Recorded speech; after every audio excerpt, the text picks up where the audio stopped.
السلام علیکم ورحمۃ اللہ وبرکاتہ نحمدہ ونصلی علی رسولہ الکریم اما بعد فاعوذ باللہ من الشیطان الرجیم بسم اللہ الرحمن الرحیم رب اشرح لی صدری ویسر لی امری واحلل عقدۃ من لسانی یفقہوا قولی ربی یسر ولا تعسر وتمم بالخیر وبک نستعین ربنا زدنا علما اللہم فقہنا فی الدین آمین یا رب العالمین یا ارحم الراحمین۔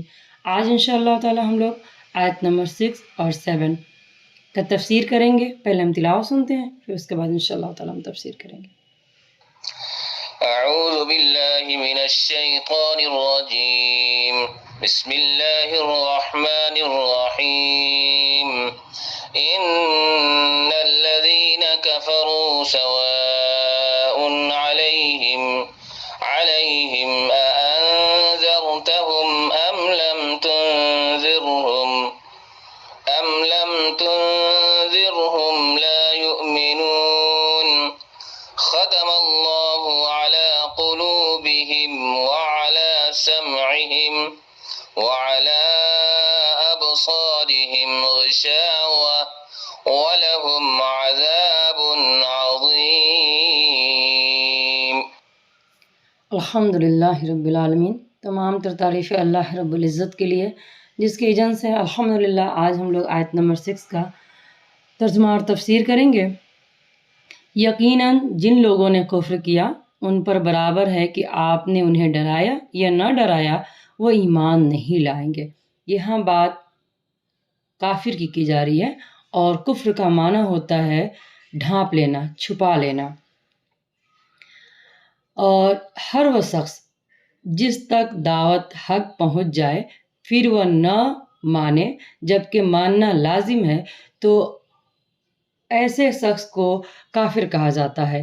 اور اس کو حق کا پتہ چل گیا لیکن وہ اس کو ڈھانپ دیا، چھپا دیا، یعنی اقرار نہیں کیا، انکار کر دیا حق کا، تو وہ کفر میں شامل ہو جاتا ہے۔ حقیقت میں کفر اس تعلیم یا اس کے کچھ حصے کے انکار کا نام ہے جسے محمد رسول اللہ صلی اللہ علیہ وسلم لے کر نازل ہوئے ہیں۔ اگر ان کے احکامات، ان کے حکم جو بھی ہے اس کو کوئی انکار کرتا ہے تو وہ کفر کرتا ہے، اس کا انکار کرنا۔ اس کے ہمارے علماء نے 4 قسمیں بتائے ہیں، کہ 4 قسمیں بیان کیے ہیں۔ پہلا یہ کفر ہوتا ہے جیسا فرعون کا کفر تھا، کہ وہ اللہ سبحانہ تعالیٰ کی ذات کا ہی دل و زبان دونوں سے منکر تھا، وہ انکار کرنے والا تھا۔ مثال کے طور پہ جب اس نے موسیٰ علیہ السلام کے سامنے عصا پھینکا، موسیٰ علیہ السلام نے عصا پھینکا تو اس کو یقین آ گیا کہ یہ واقعی کوئی جادوگر نہیں ہے، پھر بھی انہوں نے ظلم اور سرکشی کی وجہ سے انکار کر دیا۔ جبکہ دوسری طرف جادوگروں نے مان لیا، حق دونوں کو نظر آیا، یعنی فرعون کو بھی اور جادوگروں کو بھی، لیکن ایک نے مان لیا اور دوسرا نے نہیں مانا۔ یہ نہیں ماننا ہی کفر کہلاتا ہے۔ دوسرا کفر اللہ سبحانہ تعالیٰ کو دل سے ماننا، زبان سے اقرار نہ کرنا، جیسے ابلیس نے کیا۔ ابلیس جانتا تھا کہ اللہ سبحانہ تعالیٰ کون ہے لیکن زبان سے اقرار نہیں کیا، یعنی اس کے دل میں حسد، بغض، تکبر یا جو بھی برائی آ گئی جس کی وجہ سے اس نے اللہ سبحانہ تعالیٰ کو زبان سے اقرار نہیں کیا۔ تیسرا کفر ہوتا ہے دل و زبان دونوں سے اللہ سبحانہ تعالیٰ کو ماننا لیکن حکم کو نہ ماننا، جیسے ابو طالب اور اہل کتاب کا کفر تھا۔ دوسری مثال ہم نے ابلیس کا دیکھا۔ اس کے بعد تیسری مثال کہ زبان اور دل دونوں سے ماننا کہ اللہ حق ہے، سچ ہے، لیکن اس کا حکم کو نہ ماننا۔ زبان سے کہہ دینا، دل سے اس بات کا یقین ہونا لیکن اس کے حکم کو نہیں ماننا، یہ کام کس کا تھا؟ ابو طالب اور اہل کتاب کو۔ یہود کو یہ پتہ تھا کہ اللہ کے رسول صلی اللہ علیہ وسلم کو پہچانتے تھے لیکن مانتے نہیں تھے، ان کے حکم کو نہیں مانتے تھے، باتوں کو نہیں مانتے تھے۔ اسی طرح ابو جہل سے پوچھا گیا کہ تم سمجھتے ہو کہ نبی کریم صلی اللہ علیہ وسلم سچے ہیں، نبی ہیں؟ انہوں نے کہا ہاں، جو وہ کہتا ہے سچ ہے لیکن میں نہیں مانوں گا، کیونکہ جد و تکبر کی وجہ سے ان کی باتوں کو وہ نہیں مانتے تھے۔ ٹھیک ہے، اور پھر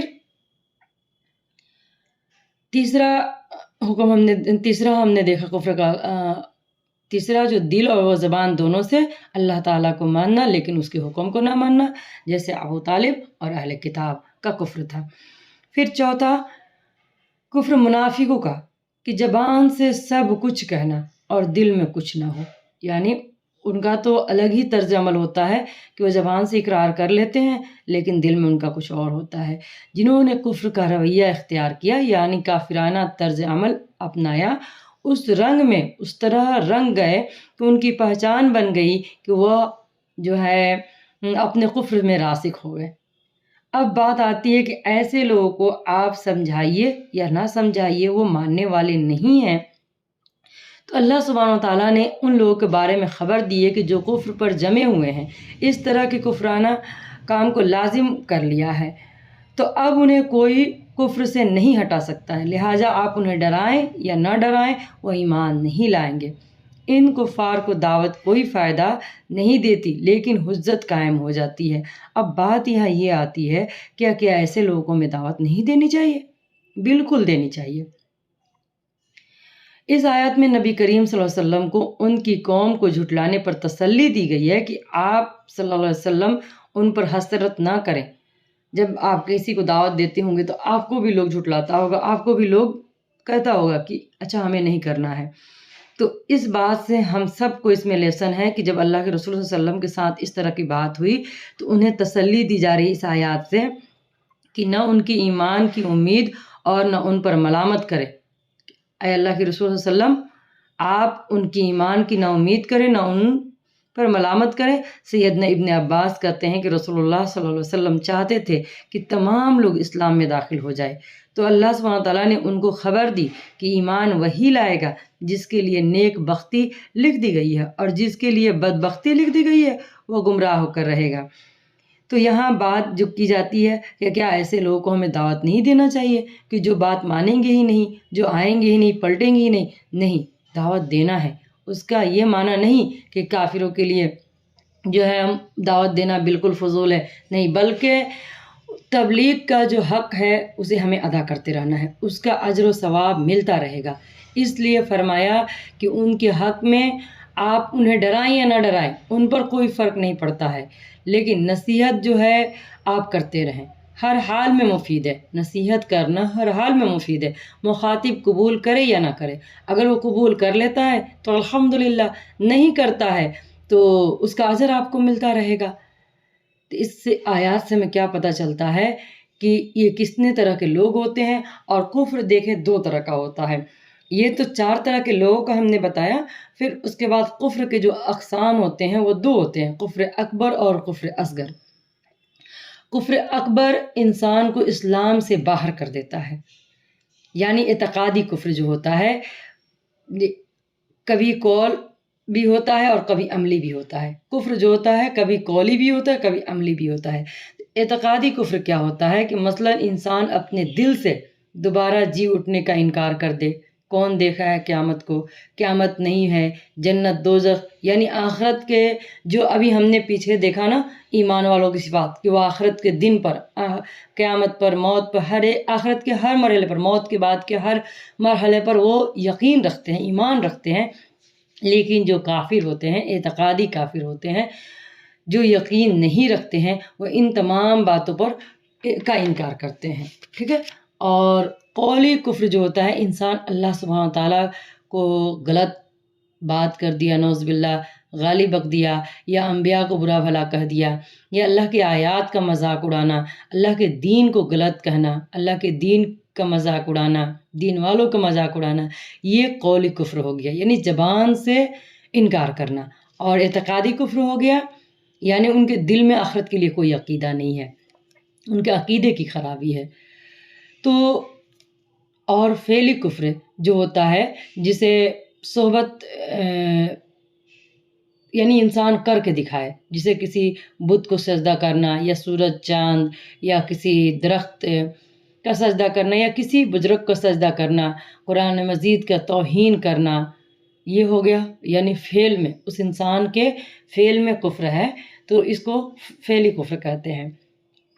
اب جو ہے دوسرا، یہ آپ کو آ جائے گا اعتقادی کفر میں، یعنی کفر اکبر جو ہے اس کے اندر 3 آتا ہے، اعتقادی کفر اور قولی کفر یعنی اس کے عقیدے میں خرابی اور اس کے قول میں خرابی اور اس کے فعل میں خرابی، اور دوسرا آ جاتا ہے کفر اصغر، یہ ان گناہوں پر مشتمل ہوتا ہے جسے شریعت نے کفر کہا ہے، لیکن یہ ایسا کفر نہیں ہوتا ہے جسے انسان کو شریعت سے خارج کر دے، جیسے غیر اللہ کی قسم کھانا۔ اگر کوئی اپنے باپ کا قسم کھا لیتا ہے تو اسلام سے خارج نہیں ہوتا ہے، لیکن یہ کفر اصغر ہے۔ مسلمان کو قتل کرنا یہ کفر اصغر ہے۔ اپنے تعصب کا انکار کرنا اور دوسرے کو حسب اور نسب کا طعنہ دینا، یہ سب کیا ہے؟ یہ کفر اصغر ہے۔ نعمتوں کا انکار کرنا، نعمتوں کو چھپا دینا، جو اللہ نے نعمت دیا ہے اس کو چھپا دینا اور اس کو ظاہر نہ کرنا، یہ سب کفر اصغر میں آئے گا، کیونکہ اللہ سبحانہ وتعالیٰ کی طرف سے دی ہوئی جو نعمت ہوتا ہے، اگر اس کا صحیح استعمال نہیں ہے تو پھر وہ انسان اس کا غلط استعمال کر رہا ہے، اور جب چھپا دے رہا ہے، یعنی کسی کے پاس بہت کچھ اللہ نے دیا ہے اور وہ کہتا ہے پھر میرے پاس تو کچھ نہیں ہے، تو یہ کفر اصغر ہے۔ احسان فراموشی کرنا، کسی کا احسان نہ ماننا۔ نبی کریم صلی اللہ علیہ وسلم عید کے موقع پر جب آپ خواتین کے پاس گئے خطبہ دینے کے بعد فرمایا کہ تم صدقہ زیادہ کیا کرو، تو عورتوں نے فرمایا یا رسول اللہ، اللہ کے رسول صلی اللہ علیہ وسلم نے فرمایا تمہاری اکثریت جو ہے زیادہ ہم جہنم میں دیکھتے ہیں۔ وہ بولی یا رسول اللہ ایسا کیوں؟ آپ صلی اللہ علیہ وسلم نے فرمایا تم لعنت بہت کرتی ہو، اپنے خاوند کے ناشکری کرتی ہو، بہت کرتی ہو، یعنی شوہر کی احسانات کو نہیں مانتی ہو، اور شوہر کے احسانات کو نہیں ماننا یہ بھی کفر اصغر میں شامل ہے، اور یہ عورتوں کا خاص طریقہ ہوتا ہے کہ پوری زندگی اور شوہر کھلائے تو کوئی مسئلہ نہیں، اور ایک دن کوئی بات نہ مانے تو فوراً سے آپ نے میرے لیے کیا ہی کیا ہے۔ تو ان تمام باتوں سے بچنے کی ضرورت ہے، یہ کفر کی علامت ہے، یہ کفر اصغر ہے۔ کسی لا الہ الا اللہ پڑھنے والوں کو کافر نہیں کہتے ہیں، نہیں کہا جائے وہ کتنا بھی گناہ گار کیوں نہیں ہو، کیونکہ وہ عقیدہ اس کا ہے لا الہ الا اللہ پر، ٹھیک ہے۔ اور اس آیات میں ان الذین کفروا سے مراد کفر اکبر ہے، یعنی اللہ سبحانہ تعالیٰ کو نہیں ماننے والا، رسول کو نہیں ماننے والا، اس کا بات کیا جا رہا ہے کہ ان کا اعمال ضائع ہو جاتا ہے، وہ ہدایت سے محروم ہو جاتے ہیں، یہ لوگ روز قیامت حسرت کریں گے، ان کا ذکر یہاں پر ہے۔ یہی لوگ جو ہیں بالکل مومن کے اپوزٹ ہوتے ہیں، ٹھیک ہے۔ واضح دلائل آنے کے بعد یہ کفر پر قائم رہتے ہیں، اور ان کے مسلسل انکار اور ہٹ درمی کی وجہ سے ان کے اندر حق قبول کرنے کی صلاحیت ختم ہو جاتی ہے۔ یہ ہوتے ہیں کافر لوگ جو انکار کرتے ہیں، اور ان کی وجہ سے آپ ڈرائیں نہ ڈرائیں ان کو فرق نہیں پڑتا ہے، لیکن اپنا کام کیا ہے؟ پیغام پہنچاتے رہنا ہے۔ اور انہی لوگوں کا ذکر، اور کون ہوتے ہیں جس کا ہم نے ذکر کیا کہ وہ کفر اکبر اور کفر اصغر کیا ہوتا ہے، ان تمام صفات سے بچنے کی ضرورت ہے۔ ہمارا یہ تفسیر کے ساتھ پڑھنا کیوں؟ کیونکہ ہم جان جائے کہ ہم کیا غلط کر رہے ہیں اور کیا صحیح کر رہے ہیں۔ جو غلط ہے اسے اپنی زندگی سے نکال دیں، اور جو صحیح کر رہے ہیں اسے بڑھا دیں۔ آگے بات کی جاتی ہے کہ اللہ سبحانہ و تعالیٰ ایسے لوگوں کے دلوں پر، اللہ تعالیٰ نے ان کے دلوں اور ان کے کانوں پر مہر لگا دی ہے، اور ان کی آنکھوں پر پردہ ہے، اور ان کے لیے بہت بڑا عذاب ہے۔ اب بات آتی ہے کہ کوئی انسان یہ کہے کہ جب اللہ سبحانہ و تعالیٰ ان کے دل پر مہر لگا دی تو وہ انسان کیسے ہدایت پائے گا، اور وہ کیا کر سکتا ہے؟ بالکل کر سکتا تھا، لیکن بار بار انکار کرنے کے بعد ایسا ہوتا ہے۔ جب کسی کے پاس ہدایت کی بات بار بار بتایا جائے اور وہ نہیں سنتا ہے، پھر اللہ سبحانہ وتعالیٰ ایسے لوگوں کے دل پر مہر لگا دیتے ہیں، یعنی اللہ سبحانہ وتعالیٰ ان کے دلوں اور کانوں پر مہر لگا دی، اب ایمان ان کے دل میں داخل نہیں ہو سکتا ہے۔ ان کے دلوں پر مہر ہے، اور دل کسی نفعمند چیز کو یاد نہیں کر سکتے۔ ان کے کانوں پر مہر ہے، کان کسی نفعمند کلام کو سن نہیں سکتے، اور اس طرح اللہ سبحانہ وتعالیٰ کا کلام سننے سے اور یاد رکھنے سے قاصر ہو گئے۔ ختم اللہ علی قلوبہم وعلی سمیعہم، اور اللہ سبحانہ وتعالیٰ ان کے دلوں اور کانوں پر مہر لگا دیا۔ کیونکہ وہ حق کا انکار کرنے والے تھے، جیسا کہ رب العزت نے فرمایا سورہ النساء آیت نمبر 155 میں، بلکہ ان کے کفر کرنے کی وجہ سے اللہ سبحانہ وتعالیٰ نے ان کے دلوں پر مہر لگا دی ہے۔ سیدنا ابو ہریرہ رضی اللہ عنہ فرماتے ہیں کہ نبی کریم صلی اللہ علیہ وسلم نے فرمایا، بندہ جب ایک گناہ کرتا ہے تو اس کے دل پر ایک سیاہ نقطہ ڈال دیا جاتا ہے، اور جب وہ گناہ سے باز آ جاتا ہے اور استغفار اور توبہ کرتا ہے تو اس کا دل صاف کر دیا جاتا ہے، اور اگر وہ دوبارہ گناہ کرتا ہے تو وہ نقطہ بڑھ جاتا ہے حتیٰ کہ وہ پورے دل پر چھا جاتا ہے۔ اور یہی وہ جنگ ہے جس کا ذکر اللہ سبحانہ وتعالیٰ نے اس آیات میں کیا۔ آیت نمبر 14 ہے سورہ المطففین میں، اور ترمذی کی روایت ہے کہ ہرگز نہیں بلکہ ان کے دلوں پر ان اعمال نے جنگ لگا دیا جو وہ کماتے تھے۔ تو انسان جو برا عمل کرتا ہے، جو گناہ کے کام کرتے ہیں، اس کی وجہ سے ان کے دل جو ہے سیاہ پڑ جاتے ہیں، مردہ ہو جاتے ہیں، اور اللہ سبحانہ وتعالیٰ ان کے دل پر مہر لگا دیتے ہیں، اور پھر وَعَلَىٰ أَبْصَارِهِمْ، اور یعنی ان کی آنکھوں کے سامنے ایسا پردہ جو انہیں فائدہ مند چیز دیکھنے سے روک دیتی ہے۔ اور حق کا انکار کرنے کے لیے دو باتیں ایسی ہیں جو انسان کے راستے کی رکاوٹ بن جاتی ہے، ایک تکبر اور دوسرا دنیا کی محبت۔ انہی کی وجہ سے انسان کے اندر مخالفانہ جذبات جگ اٹھتی ہے، اور انسان حق بات سمجھ نہیں پاتا، خواہ اس کے لیے کتنی ہی دل رکھتے دلائل آپ دے دیجئے وہ نہیں سمجھ پائے گا۔ اور اتنا کچھ جاننے کے باوجود بھی اگر ہم حق کو قبول نہیں کرتے ہیں، اس حق والی کتاب کو نہیں تھامتے، ابھی بھی ہمارا دل نہیں کھلتا ہے، تو فکر کی بات ہے، کہیں ہمارے دل پر بھی تو اللہ سبحانہ تعالیٰ نے مہر تو نہیں لگا دیا۔ ایمان قبول نہیں کرنے کی کیفیت کیا ہوتی ہے؟ ایمان قبول نہ کرنے کی وجہ سے انسان مسلسل انکار کرتا ہے، نافرمانی کا کام کرتا ہے، جس کی وجہ سے حق قبول کرنے کی صلاحیت ختم ہو جاتی ہے۔ قرآن اور یہ تفسیر دل کو اچھی نہیں لگتی، اگر آپ کے دل کو بھی اچھی نہ لگے یہ تمام باتیں تو غور کرنے کی ضرورت ہے، کہیں ہمارے دل پر بھی تو اللہ نے مہر نہیں لگا دیا ہے۔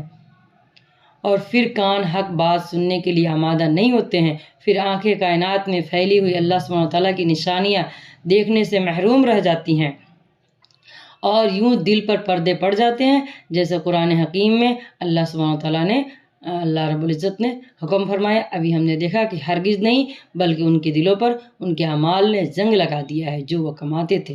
یعنی ہمارے برے عمل، ہمارے گناہوں کی وجہ سے ہمارے دل سیاہ پڑ جاتے ہیں، اور اس کی وجہ سے انسان جو ہے نیک عمل نہیں کر پاتا ہے۔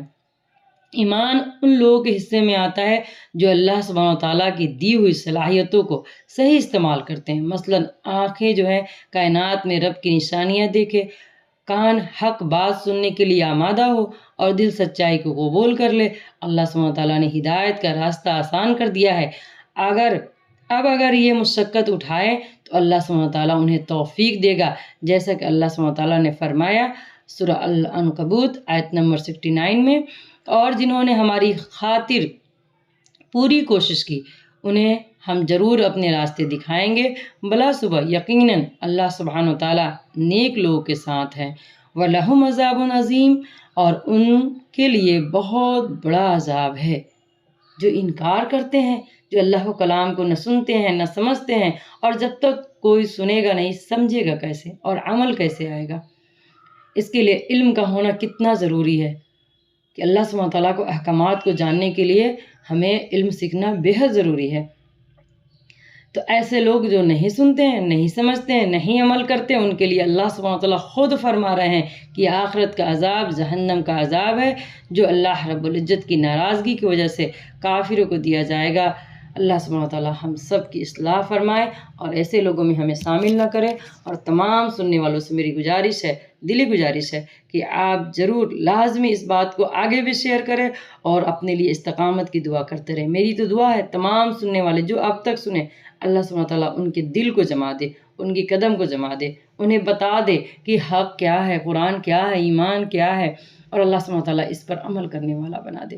اللہ سبحانہ تعالیٰ تمام امت کے نوجوان مسلمان بہن بھائیوں کو قرآن سے جوڑ دے۔ آپ جہاں سے بھی جڑے کوئی مسئلہ نہیں، آپ کو جہاں اچھا لگے وہاں سے پڑھیں، لیکن آپ قرآن تفسیر کے ساتھ ضرور پڑھیں تاکہ پتہ چلے کہ اللہ سبحانہ تعالیٰ نے کیا حکم ہمارے لیے دیا ہے، اللہ سبحانہ تعالیٰ کیا باتیں کرتے ہیں ہم سے قرآن کے اندر، یہ جاننا بے حد ضروری ہے۔